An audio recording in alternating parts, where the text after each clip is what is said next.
Today, more than 160 million people need humanitarian assistance, but the rates of mental disorders can more than double in humanitarian crises. Who is really following up in the humanitarian response that persons with disabilities are not left behind?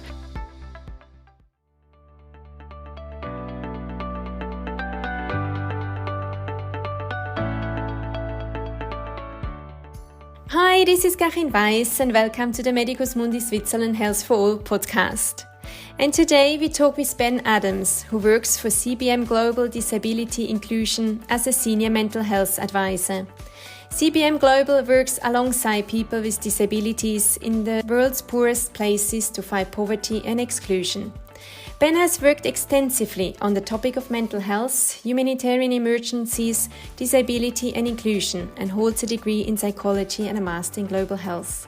Nice to meet you, Ben, and thank you for being my guest at the Mhpss Switzerland Health for All podcast today. Welcome to this episode. Thanks, Carine. It's great to be here, and I'm excited. Today we will be talking about humanitarian emergencies, mental health and disability. How come that you combine these three topics in your professional life? I think for me, my interest definitely in mental health stems from, I suppose, personal experiences and among my family as well of mental health difficulties and losing loved ones to suicide, unfortunately. I think I've always had a passion for human rights, working to ensure that the most vulnerable are not left behind. And this then coupled with obviously my education and academic background. For example, when I was studying for my master's, I did some research in Sierra Leone just after Ebola, really heightened my interest in humanitarian contexts, as well as obviously my background and interest in mental health. So it kind of all came together eventually, and that's why I am where I am now. What struck you most when you worked and lived in areas like Sierra Leone, where there is an emergency situation? I suppose obviously the harshness of those, and the impact of crises in these settings on the entire population, but more specifically on persons who maybe are more vulnerable and come from vulnerable groups, such as people with disabilities. And I think, if you look at the facts, more than 1 billion people worldwide and 15% of the world's population are people with disabilities. And mental health is a leading cause of disability. On top of that, humanitarian crises tend to be more frequent in low-income countries, and 80%, I think, of people with disabilities live in low and middle-income countries. And, many of which experience, as I said, increased humanitarian crises, such as climate change, conflict, and other factors such as epidemics. And even more recently, obviously, we've seen with the COVID-19 pandemic.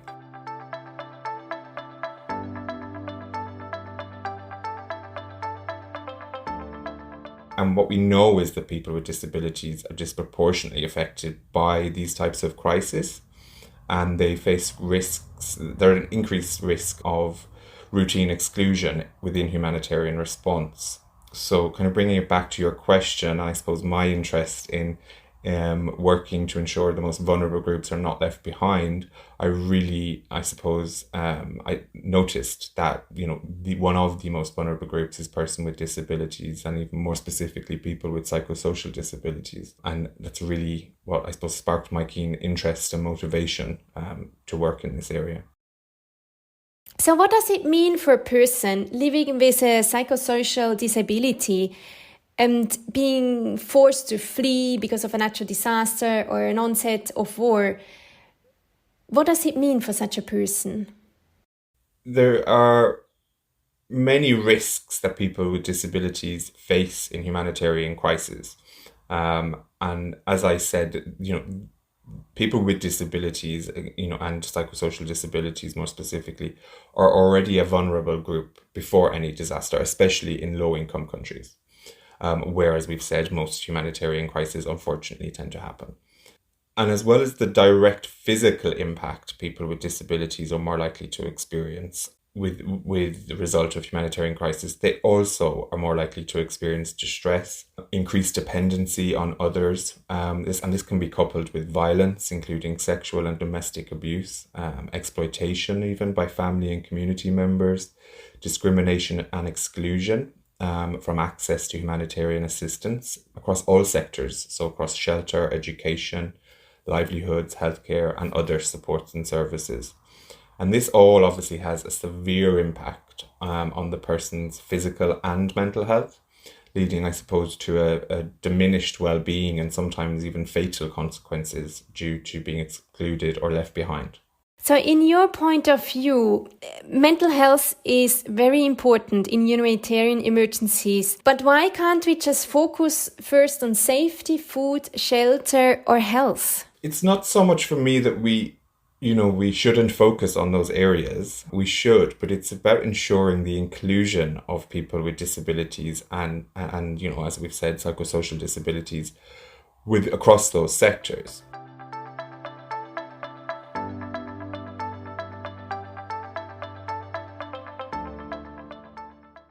So mental health and psychosocial disability, or disability more broadly, is cross-cutting. And in order to ensure the inclusion of this vulnerable group, we have to ensure that all of those sectors include people with disabilities. And how can we ensure that the system is better prepared to address the needs of persons with those disabilities?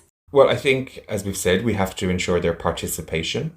So in the design and through the delivery and evaluation of these programs, we have to ensure that we're responding to their needs. And we have to ensure that we provide access, both physical access and access to, services and supports that they require through that.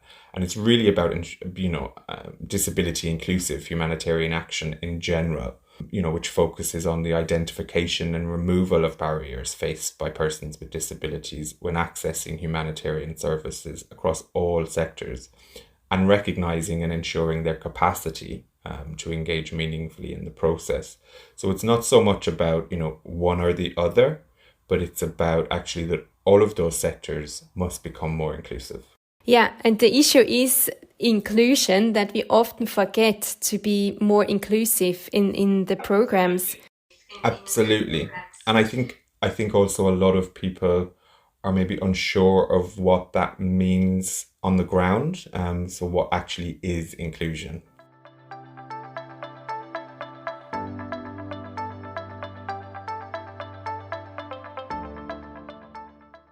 Exactly. So are there any guidelines for people which are not so familiar with the topic of inclusion? Or how can we support the program makers? There are many guidelines. So specific to mental health and psychosocial disability, we have the Interagency Standing Committee, Mhpss guidelines. Recently, we have the disability inclusive humanitarian guidelines that have also been published. And on top of this, we frequently see more and more guidelines coming out recently. There's very good guidance on shelter and inclusion, which also focused on mental health. Obviously, as a result of COVID, we've also seen a lot of guidance, especially in the Mhpss sector, around delivering inclusive humanitarian response, in that context. But on a more practical level, I think if people maybe become more aware that, by ensuring participation of people with disabilities at all stages, and remembering that accessibility and participation are precursors for inclusion, then, people with disabilities must be and will be included in designing, delivering, and evaluating, humanitarian work from preparedness, response, and to recovery across all sectors. And this in itself will help to support inclusion. And that's what is meant by disability inclusive humanitarian action? Yes, absolutely. I mean, the textbook definition, if you like, is that, disability inclusive humanitarian action focuses on the identification and removal of barriers faced by people with disabilities. But more practically, I think it's kind of what we were just referring to, and it's about really ensuring that, the participation of people and ensuring accessibility.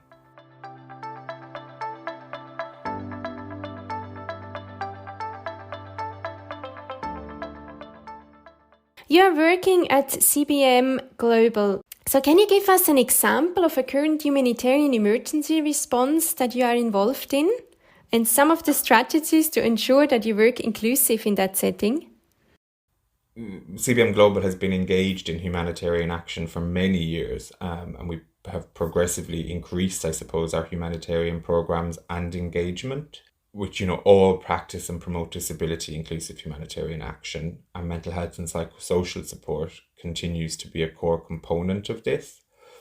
I think it's important to mention that at CBM Global we deliver our work, I suppose, through three core vehicles of change. So one being advocacy, another being field programs, as you've mentioned, and projects on the ground, and the other being inclusion advisory support. So examples of those types of work are our membership of the IASC Mhpss reference group, where we actually co-chair a thematic group on inclusion. We also, our humanitarian director is a co-chair of the Disability Inclusion Reference Group, which formed last year.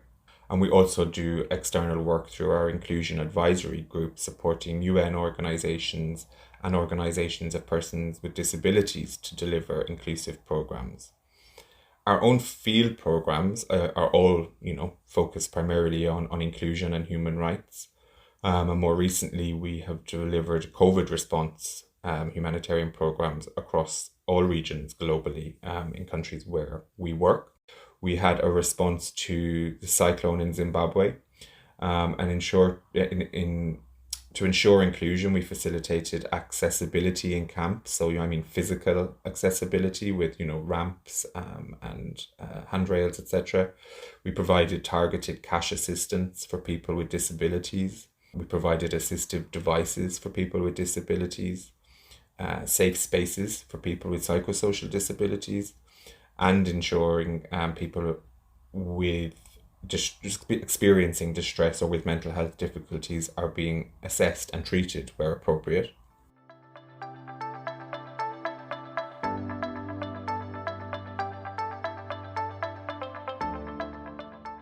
What is the impact of COVID-19 on mental health? What have you seen? It's having an impact on the mental health of the entire world, really. I think the restrictions that were put in place, the changes in how we live and how we go about our day-to-day business are impacting on people's overall well-being and their mental health. This is even further exacerbated, obviously, for anyone with a pre-existing mental health difficulty or psychosocial disability. And that then is also coupled, especially in low-income settings, with a lack of access to appropriate services and supports, and as we've mentioned, exclusion in response. So ultimately, what this leads to is a worsening of their mental health condition or their psychosocial disability, and an overall, harmful impact on their well-being.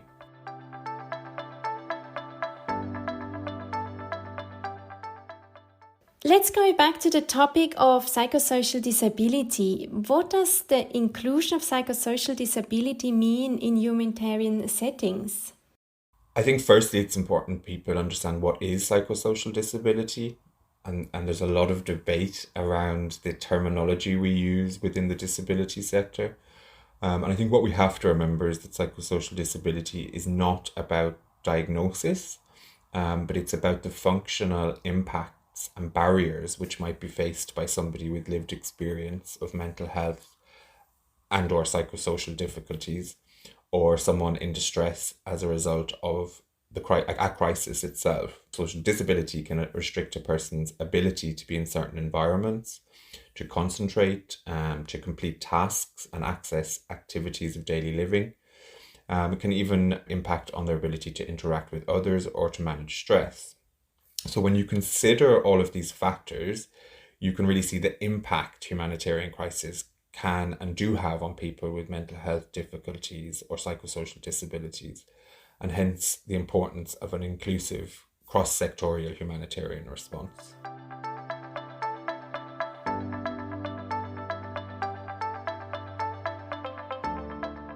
For those familiar with the IASC Mhpss guidelines that I mentioned, there's a really good diagram in there of an Mhpss intervention pyramid, which basically has, basic needs and services and security at the bottom, and then specialized services for people with severe mental health difficulties at the top.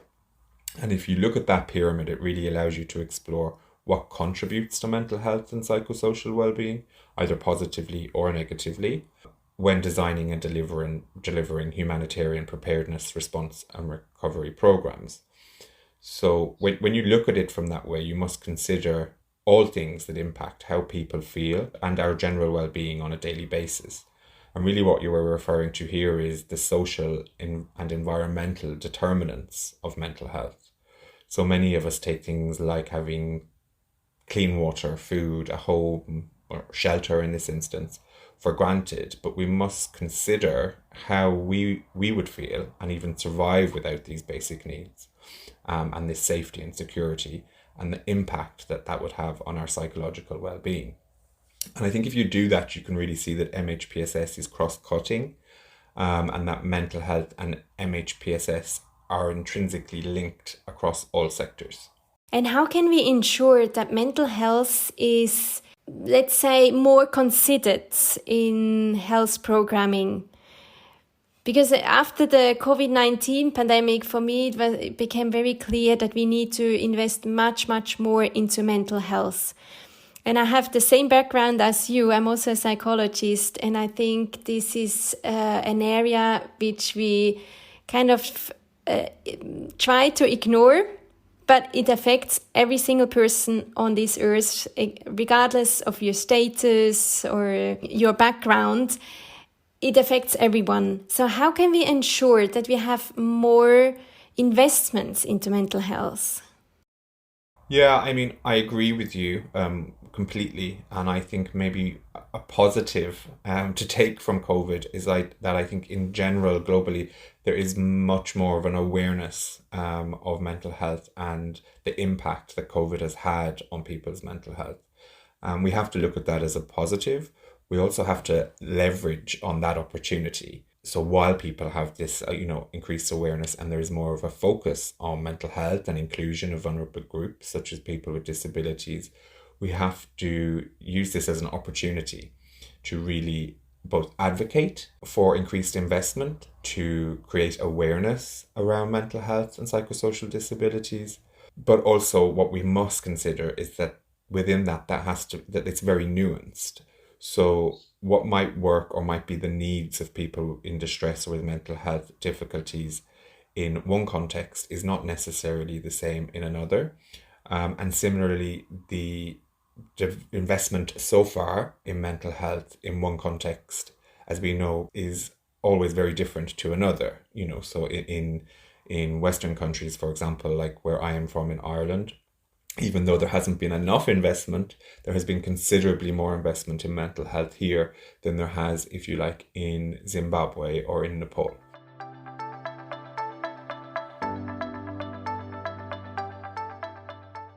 So I think we need to have context-specific plans in order to actually respond to the needs on the ground, whilst at a global level, we need to really ensure that we are advocating for and in our advisory support, fighting for the needs of people with psychosocial disabilities and ensuring that mental health continues to be a priority past COVID.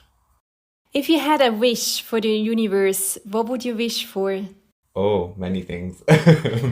One wish, for me, it really would be that, I suppose, it focused on equality and inclusion. So really that all people were able to be treated equally on the same basis as others, and that they would have the fulfillment of their human rights.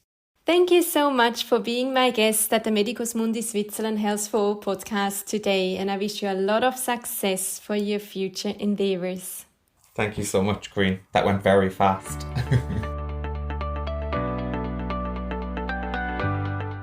This was the Medicus Mundi Switzerland Health for All podcast with Carine Weiss. You can listen to it on Apple Podcasts, Spotify and on our website. To spread the message, please leave a comment on our website, share and like it. This was the 5th episode of the new season on disability, inclusion and human rights. Stay tuned and watch out for the last episode where we will be talking about access to digital health for people living with a disability.